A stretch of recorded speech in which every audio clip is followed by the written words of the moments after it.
E aí, pessoal, tudo bom?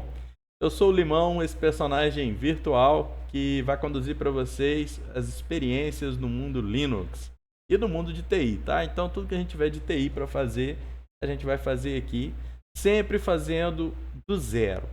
Como assim do zero? Vamos fazer uma pesquisa na internet atrás dos arquivos, das ferramentas e vamos fazer a nossa atividade.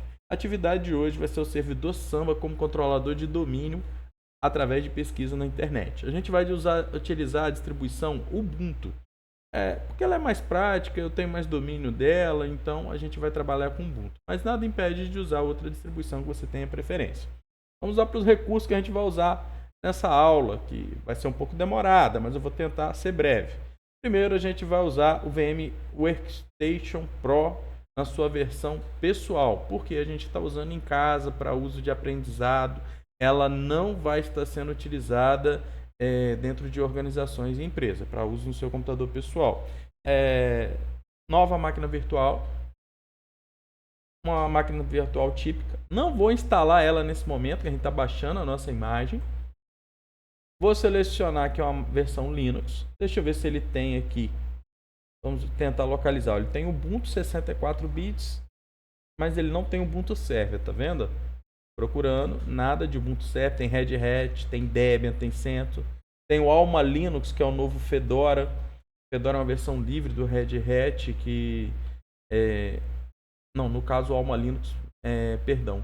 O Nova Linux é o novo CentOS, porque tanto o Fedora quanto o CentOS são versões livres do Red Hat. Só que o CentOS era uma versão estável e o Fedora era uma versão que recebia atualização dinamicamente. Agora o CentOS também está recebendo atualização dinamicamente. Então o pessoal está tentando incorporar o Alma Linux, que é desvinculado da Red Hat, mas que utilizaria os pacotes do CentOS para ser essa versão estável, tá?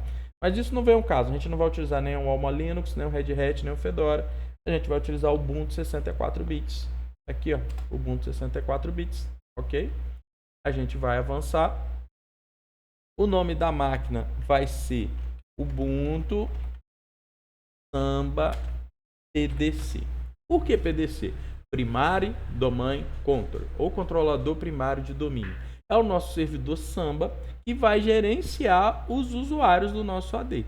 Okay? Vai gerenciar os usuários do nosso domínio. Então, próximo. Eu vou colocar aqui 200 GB. Vou colocar num único arquivo para ficar fácil de transportar. Ah, mas o meu HD não tem 200 GB. Não tem problema, desde que você faça isso daqui no segundo passo. Ó. Essa ideia aqui de single file, multifiles é o seguinte. Se você colocar vários arquivos, vai ficar mais rápido, porque o seu HD virtual vai ser criado em vários arquivos. Mas fica ruim para a gente fazer backup. Como é aprendizado, a gente não está visando desempenho, a gente vai fazer só com single file, tá bom? Que vai ser um único arquivo para a gente copiar. E com isso a gente vem aqui em customizar. A minha máquina ela tem bastante memória, ela tem 55 GB, então eu posso deixar ela 4 GB. Na sua casa eu recomendo você colocar 1 GB se você tiver 4 GB, 2 GB se você tiver 8, entendeu? Então se você tem 8 GB, coloca 2. Se você tem 4 GB, coloca 1. No meu caso eu tenho bastante memória, eu vou colocar 4 GB, que é o recomendado pela plataforma. O meu processador também, eu tenho bastante cores aqui, eu tenho 14 cores. Então eu vou deixar ele com 8 cores aqui. Bom, e no caso eu vou colocar ele assim, 4 cores com 2 processadores para aumentar o desempenho. Entenderam que o meu processador ele tem 14 núcleos. Eu vou colocar 8, 2 vai dar 16, vai dar muito. Então eu vou deixar 4, que ele vai ficar com 2 processadores e 8 cores, ele vai simular o processador, tá? Eu vou habilitar Intel VT, que é a tecnologia de virtualização da Intel. Na parte de DVD, eu vou marcar a minha ISO. Deixa eu ver se ela já baixou lá no meu downloads. Letra downloads. Aqui, ela está aqui, ó. Ubuntu Server.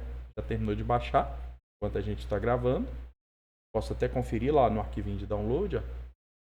Aqui, ó. Já está baixada. Ubuntu File Server. Vocês viram que foi rapidinho.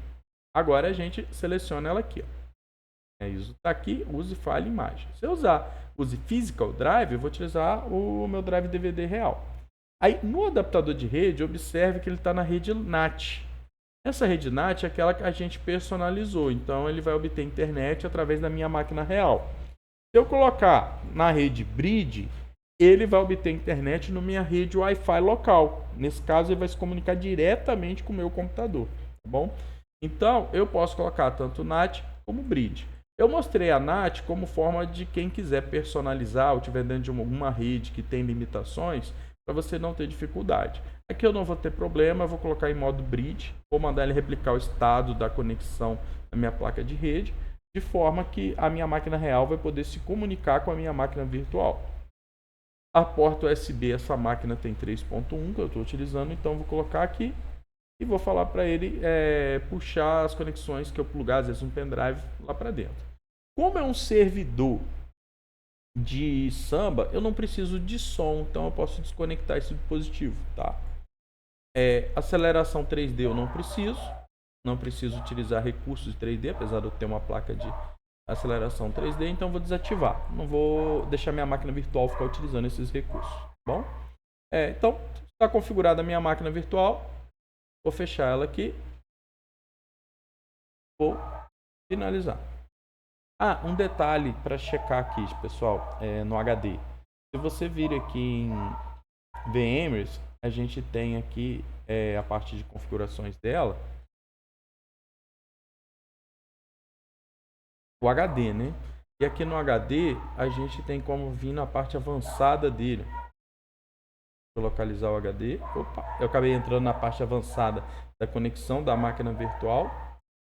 Mas a gente tem como desfragmentar ele, a gente tem como expandir ele e a gente tem como compactar ele. Estão vendo? São recursos para esse arquivo que está aqui, ó. Ubuntu Samba PDC VMDK. Então, esse arquivo aqui, ó, se eu simplesmente pegar aqui, ó, tem o nome dele, ó, pegar o diretório que ele está todo, copiar, vir aqui no menu iniciar, executar, colar esse endereço e mandar abrir, ele me traz o HD, ele aqui, ó. Ele tem 25 megas em disco, ó, na parte de baixo. Esse HD, se eu copiar ele, criar uma nova máquina e adicionar ele, vai estar toda a minha instalação aqui, como se eu pegasse um HD de uma máquina real, tá? Então, ele está com 25 megas em disco. Estão vendo? Ele não é pré-alocado. O que é pré-alocado? Se eu colocasse pré-alocado, ele ia ocupar os 200 GB que eu criei. Como ele não é pré-alocado, ele vai crescendo no seu HD à medida que você vai colocando informação ali dentro. Isso é bacana para a gente que está fazendo a coisa de forma de aprendizado.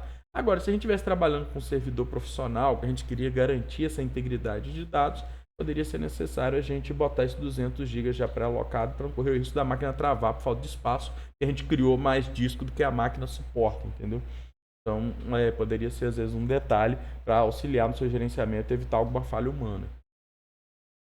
Então, continuando, vou startar essa máquina virtual. Startando essa máquina virtual, a gente vai fazer a instalação do Ubuntu. Tá? Lembre-se que a primeira opção é apenas... Ih, pessoal, já tive esse problema aqui antes. Foi bom, como eu disse para vocês, a disciplina é uma disciplina para resolver dificuldades. Ó, HV Power Failed. Sabe o que isso costuma ser? A gente tem que vir em recursos avançados do Windows. Esse processador tem Intel VT. Eu já coloquei no processador dele. Não é esse aqui. Ativar e desativar recursos do sistema. Cadê? Ativar e desativar recursos do Windows. Muitas vezes, quando acontece isso, é esse componente aqui, ó, que atrapalha o VirtualBox. Deixa eu localizar ele aqui para vocês. Aqui, ó, Hyper-V. Se o Hyper-V estiver instalado, ele costuma atrapalhar o VirtualBox. Vamos localizar se tem, ó, plataforma de hypervisores do Windows, ó, é o virtualizador do Windows, do servidor Windows. Vou desmarcar ela. Desmarquei o Hyper-V. Ela tem dois ícones aqui, estão vendo? O primeiro não estava instalado, ó, plataforma Hyper-V. Ó, tem que desmarcar todos os Hyper-Vs aqui para tirar esse problema do virtual, no caso do VMware, não conseguir identificar a tecnologia Intel VT presente no processador. Então a gente desmarcou lá, desmarcou a próxima. Deixa eu localizar se tem mais alguma perdida aqui. Suporte API, PowerShell, beleza. Era só aqueles dois lá mesmo, só essa segunda estava habilitada. Ok. Vamos desativar o recurso Hyper-V do Windows. Vou fechar o meu VMware Play, aguardando aplicar alterações. Alterações solicitadas. Observem, pessoal, que ele pede para reiniciar. Vou tentar sair sem reiniciar para a gente não parar a gravação. Deixa eu ver se ele vai detectar a tecnologia. Se detectar sem reiniciar, ok. Senão vou ter que fazer uma pausa e reiniciar para que essa tecnologia funcione. Startando a máquina virtual. Agora o problema já é outro. Ó.